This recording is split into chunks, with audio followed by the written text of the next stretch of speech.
अस्सलाम वालेकुम दोस्तों।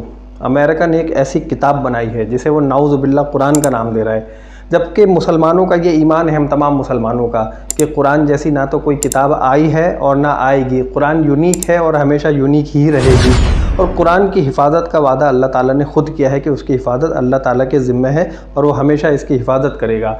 और जिन दोस्तों को नहीं पता तो उन्हें बता दूं कि ख़ुद कुरान के 30वें सिपारे में एक सूरत है सूरतुल फील के नाम से, उसमें एक ज़िक्र है। इसके ऊपर मैं अलग वीडियो भी बनाऊंगा, उसकी वीडियो भी आप लोग देखिएगा इंशाअल्लाह, बहुत जल्द बनाऊंगा। तो सूरतुल फील में ज़िक्र है अल्लाह ताला के घर की कैसे हिफाजत की गई है। अल्लाह ताला ने छोटे छोटे परिंदों को भेजकर अपने घर की हिफाजत की। तो अल्लाह ताला ने दो चीज़ों की हिफाजत का वादा किया है, एक अपनी किताब का और एक अपने घर का। तो इन दोनों चीज़ों की हिफाजत अल्लाह ताला करता रहेगा। अब हम आते हैं अपने वीडियो के टॉपिक की तरफ कि अमेरिका ने जो किताब बनाई है उसका नाम है the triangle of monotheism. Triangle of monotheism को समझने के लिए हमें दो चीज़ें समझनी पड़ेंगी। सबसे पहले हम समझेंगे कि ट्रायंगल क्या है और उसके बाद हम आपको बताएंगे कि मोनोथिज़म क्या होता है। तो फिर आपको सारी बात बेहतर तरीके से समझ में आ जाएगी। तो दोस्तों, जो ट्रायंगल है इसके बड़े फड्डे हैं। सबसे पहले देखिए इजराइल के परचम को, इसके जो फ्लैग में है आपको दो ट्रायंगल नज़र आ रहे होंगे, एक उल्टा और एक सीधा। तो यहाँ पर भी ट्रायंगल है। अब हम आते हैं दूसरे ट्रायंगल की तरफ, जिसके बारे में बहुत सारी इन्फॉर्मेशन, बहुत सारी नॉलेज लोगों ने इकट्ठा करके बहुत शेयर भी किया है, और वो है बड़ा मिस्टीरियस ट्रायंगल। उसका नाम है बरमूदा ट्रायंगल। जी हाँ, ये भी एक ट्रायंगल है। ये मैं आपको दूसरे ट्रायंगल के बारे में बता रहा हूँ। इसी तरह जो तीसरा ट्रायंगल है, कहा जाता है जब दज्जाल आएगा तो उसकी 3 आँखें होंगी। तो अब ज़रा गौर कीजिए कि जब किसी इंसान की 2 आँखें तो हैं और अगर ऊपर भी एक आँख लगा दी जाए उसके फोरहेड के ऊपर, तो वहाँ पर से जो एक आपको निशान बना हुआ नज़र आएगा वो एक ट्रायंगल सही कुछ बना हुआ नज़र आएगा, जैसे कि इस वक्त आप अपनी स्क्रीन पर देख सकते हैं। और अब हम आते हैं एक और ट्रायंगल की तरफ जो जेरूसलम में बनता है। जी हाँ, दुनिया के 3 बड़े रिलीजन्स यहाँ पर मौजूद हैं, क्रिश्चियंस, ज्यूज़ और मुस्लिम्स। तो इन तीनों का भी एक ट्रायंगल ही बनता है यहाँ पर। और बेसिकली अमेरिका ने जो एक किताब बनाई है या नहीं बनाई है, यह भी आगे जाकर आपको मज़ीद क्लियर हो जाएगा। इसके बारे में जो है वो इन तीनों रिलीजन्स के ऊपर ही है। तो ये जो एक ट्रायंगल है ये इन तीनों रिलीजन्स का है। इसके बारे में इंफॉर्मेशन ये आ रही हैं कि इस किताब में, इन तीनों बुक्स में, क्योंकि ये तीनों जो रिलीजन्स हैं इन तीनों के प्रॉफिट्स के पास हॉली बुक्स मौजूद हैं और तीनों रिलीजन्स के पास अपनी अपनी बुक्स हैं, जिनमें मुस्लिम्स जो हैं वो बिलोंग करते हैं कुरान शरीफ से।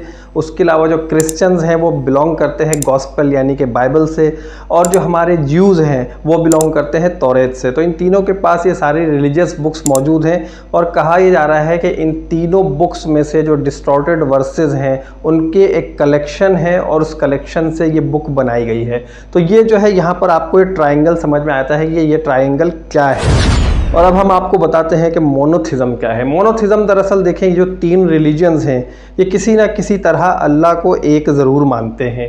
यहाँ पर तीनों का एक जैसा नज़रिया है कि किसी ना किसी तरह वो अल्लाह को मानते हैं कि अल्लाह एक है। मुस्लिम्स हैं, उनका जो है बड़ा पक्का और सख्त अक़ीदा है कि अल्लाह एक है और उसके अलावा उसका कोई शरीक नहीं है, उसकी कोई औलाद नहीं है, ना वो किसी का बाप है ना किसी का बेटा है। इसके लिए एक सूरत भी है सूरह इखलास के नाम से। जो हमारे क्रिश्चियंस हैं वो भी अल्लाह को एक तो मानते हैं, लेकिन उसके अलावा उसमें कुछ एडिशन कर देते हैं। इसी तरह हम आते हैं ज्यूज़ की तरफ, वो भी अल्लाह को मानते तो हैं लेकिन उनका मानने का तरीक़ेकार अलग है। तो हर एक का अपना अपना तरीक़ेकार अलग अलग है रिलीजन्स के हिसाब से। और कहा यह जा रहा है कि इस वक्त जो ये बुक बनाई गई है द ट्रायंगल ऑफ मोनोथिज़म के नाम से, वो यही बनाई गई है कि ये जो तीनों रिलीजन्स हैं ये किस तरह अल्लाह को एक मानते हैं।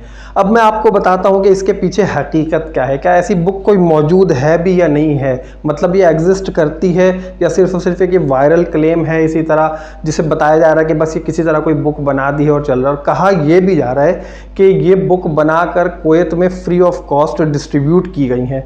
तो अब ज़रा सोचने की बात यह है कि कुवैत एक इस्लामिक कंट्री है और वहाँ पर आप किस तरह से ऐसा काम कर सकते हैं, कोई ऐसी बुक बना दें कि जो आप तीनों रिलीजन्स को जो है ना वो मिलाकर उनके डिस्टॉर्टेड वर्सेस को और एक बुक बना के आप डिस्ट्रीब्यूट कर दें।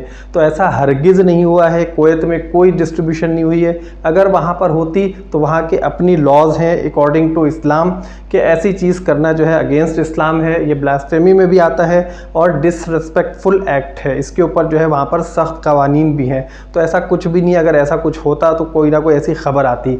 अब मैं आपको बताता हूँ कि ये बुक क्या है और इस हवाले से आपको मज़ीद इन्फॉर्मेशन देता हूँ।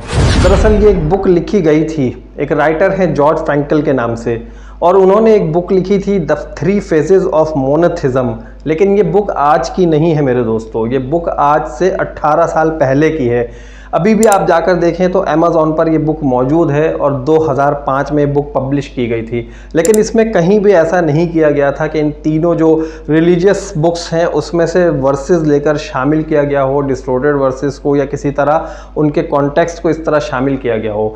ये जस्ट लाइक एक इस तरह का है कि किसी ने कुरान शरीफ पढ़ लिया, किसी ने बाइबल पढ़ ली या किसी ने तौरात पढ़ ली, और पढ़ने के बाद वो उसका एक कॉन्टेक्स्ट अपने अल्फाज में बयान कर रहा हो। लेकिन ऐसा नहीं है कि कुरान की आयतों का रेफरेंस दिया गया हो या बाइबल का रेफरेंस दिया गया हो या उसमें तौरात का रेफरेंस दिया गया हो। वो एक अपना ख्याल है किसी राइटर का। तो इस तरह की वो एक बुक है और उस बुक के बारे में इस तरह की कयास आराइयाँ की जा रही हैं, जो कि हमारे अपने मुसलमान लोग हैं वो इस फॉल्स न्यूज़ को लेकर इतना फैला रहे हैं, इतना बढ़ावा दिया हुआ है कि कोई हद नहीं है। तो इस तरह की चीज़ों को जो है ना अवॉइड करना चाहिए। और मतलब लोगों को जो है ना मिसकंसेप्शन होती है, इससे लोग जो है मिसगाइड होते हैं। तो मिसगाइड करने से लोगों को जो है हमें अवॉइड करना चाहिए और जो सही बात हो वो बतानी चाहिए। तो यहाँ पर हमें ये बात अभी समझ में आ जाती है कि इस तरह की कोई बुक अवेलेबल नहीं है जिसे हम कुरान के बारे में कह सकें कि ये कुरान नाउज़ुबिल्लाह अमेरिका ने बनाया, किसी ने बनाया। कुरान बनाने वाली ज़ात अल्लाह की है। अल्लाह के अलावा किसी ने भी कुरान नहीं बनाया, अल्लाह के अलावा किसी ने भी बाइबल नहीं बनाई, अल्लाह के अलावा किसी ने भी तौरात नहीं बनाई। ये अल्लाह के अपने सारे भेजे हुए मोजज़े हैं, कुरान पाक का मोजज़ा या इन तमाम आसमानी किताबों का मोजज़ा। और अल्लाह ताला ने अपने नॉमिनेटेड डेजिग्नेटेड प्रॉफिट्स को ये सारी चीज़ें देकर भेजा है हम तक। तो इस चीज़ को जो है हम कभी भी डिसरिस्पेक्ट नहीं कर सकते, ना पूरी दुनिया में हम किसी को इजाज़त देते हैं कि कोई इन चीज़ों को डिसरिस्पेक्ट करे। तो दोस्तों उम्मीद करता हूं कि इस वीडियो में जो कुछ भी आपने बातें सुनी है उसमें आप मेरे वर्ड्स पे नहीं गए होंगे, बल्कि आपने इसका कॉन्टेक्स्ट समझने की कोशिश की होगी।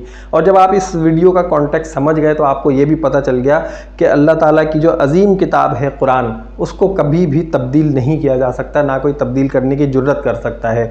जब अल्लाह ताला ने उसकी हिफाजत का वादा किया है तो वो ज़रूर उसकी हिफाजत करेगा। और हमारी दुआ है कि अल्लाह ताला इसी तरह हम सब की भी हिफाजत करे, आपकी और मेरी भी हिफाजत करे। और आप सब अपना बहुत ख्याल रखिएगा। वीडियो पसंद आई तो जल्दी से लाइक कर दीजिए, चैनल को सब्सक्राइब नहीं किया तो जल्दी से सब्सक्राइब कीजिए। अपना बहुत ख्याल रखिएगा। अल्लाह निगहबान।